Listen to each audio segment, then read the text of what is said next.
Hey, salut à tous! On se retrouve aujourd'hui pour une nouvelle vidéo, toujours sur la V92 GT. Donc voilà, on avait vu une première partie de révision sur la boucle arrière, le moteur, et maintenant on va faire la suite. Je me suis déjà occupé de la boîte relais, voilà, que j'ai entièrement révisé, nettoyé, révisé en mettant le bon niveau d'huile et de l'huile neuve.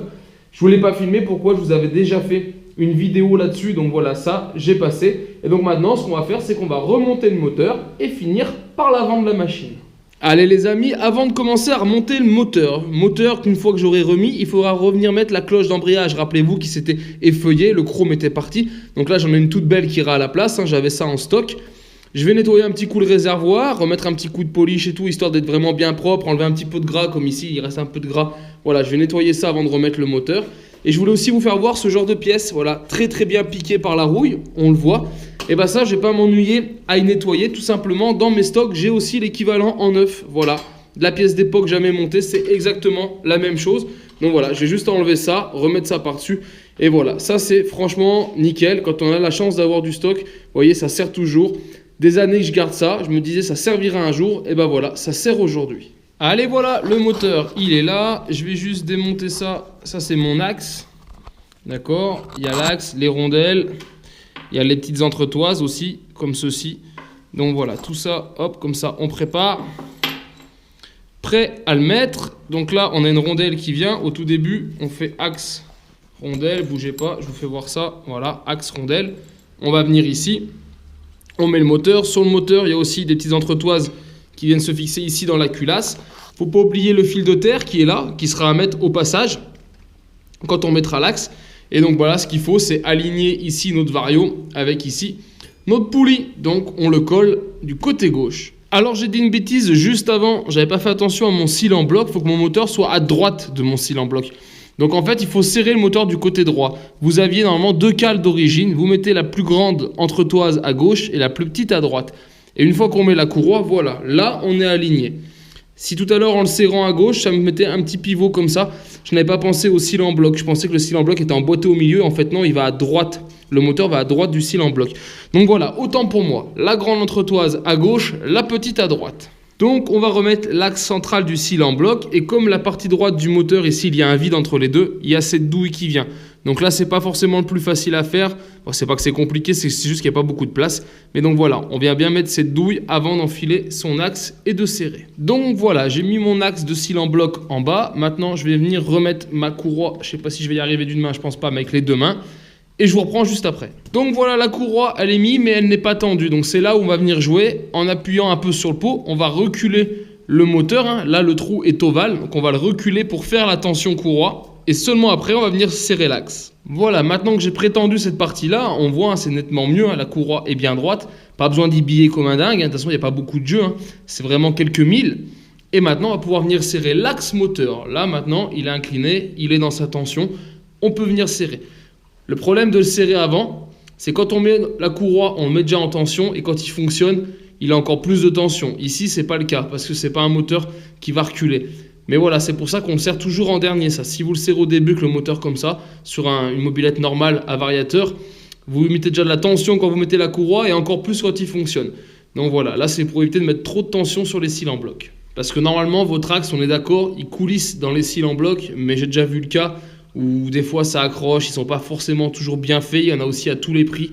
Donc voilà, le conseil c'est de serrer ça en dernier une fois qu'on est tout en place. Allez, maintenant que tout ça est bon, je viens ici enlever ma bougie que j'avais montée à l'établi. Hop là. Pour venir mettre mon bloc piston afin de pouvoir venir remettre ici ma mâchoire embrayage qui, elle, sera nickel et pas abîmée. Et du coup, voilà, il faut renlever la bougie neuve juste pour mettre le bloc piston le temps du serrage. Et donc voilà, bloc piston installé. Voici l'ancienne pièce qui est là. Vous voyez, le chrome était parti. Il y a encore la rage dedans qui est coincée. Donc ça, bon, j'attends d'avoir fini, je la mettrai à l'étau pour pouvoir le desserrer, parce que clairement à la main, là, j'y arrive pas. Et donc voilà la pièce qui, elle, est toute propre, qui va aller en place ici. Donc là, tout simplement, on vient juste la mettre. Voilà. Ça rentre comme ça, c'est tout simple. Et après, c'est cet écrou de 14 qui va venir faire le serrage ici, au centre. Et là, on est embuté, je me suis mis le piston embuté contre le cil en bloc. Donc maintenant, je vais pouvoir serrer tranquillement. Moi, je fais avec le petit cliquet. Voilà, on y va. Pour l'instant, on force pas. Voilà, là on sent qu'on est collé. Hop. Et voilà, là c'est serré, ça bougera plus. Donc là c'est bon. Maintenant je reviens en arrière. Je peux dévisser mon bloc piston. Voilà. En bout téflon, hein, je précise, toujours pour éviter d'abîmer le piston. Et je vais pouvoir venir mettre ma bougie neuve qu'on avait mis sur le moteur. Hop. Je me lève pour être sûr d'être dans l'axe et voir quelque chose. Voilà, là c'est bon. Check. Et puis on va resserrer la bougie. Et pendant qu'on est de ce côté, on va tout simplement remettre le cache-courroie qui a une petite trace, mais sinon qui est très très propre, bel état. J'en ai des neufs, hein, clairement j'en ai encore des neufs sous blister moto bécane. Maintenant, quel intérêt d'en mettre un neuf? Là, il n'y a aucun intérêt, vraiment il sera abîmé, piqué, pourquoi pas. Là, c'est comme une petite cicatrice, hein. C'est comme pour un humain, hein. Clairement, on va le laisser, hein. C'est l'histoire de la machine. Il ne faut pas changer pour changer les pièces, même si je les ai en stock. Donc voilà, je vais remettre ce cache-courroie d'origine. Allez, maintenant je passe au carburateur au nettoyage, hein. Voilà, j'ai commencé. Et ici, on a bien les numéros. Et voilà, on est bien sur un véhicule avril 78.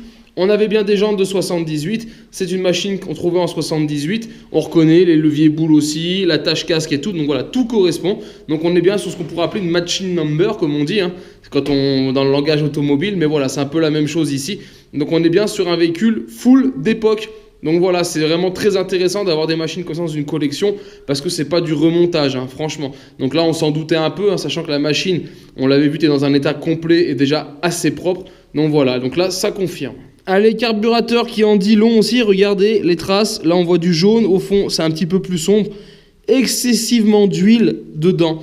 Donc voilà ce qui pourrait expliquer pourquoi on avait aussi beaucoup d'huile dans le bas moteur. Peut-être une erreur de mélange sur le fonctionnement de cette machine qui est franchement gavée d'huile dans toutes les pièces. Et voilà les amis, carbu nettoyé, donc là c'est tout nickel, j'ai mis un peu plus d'une demi-heure juste pour ça.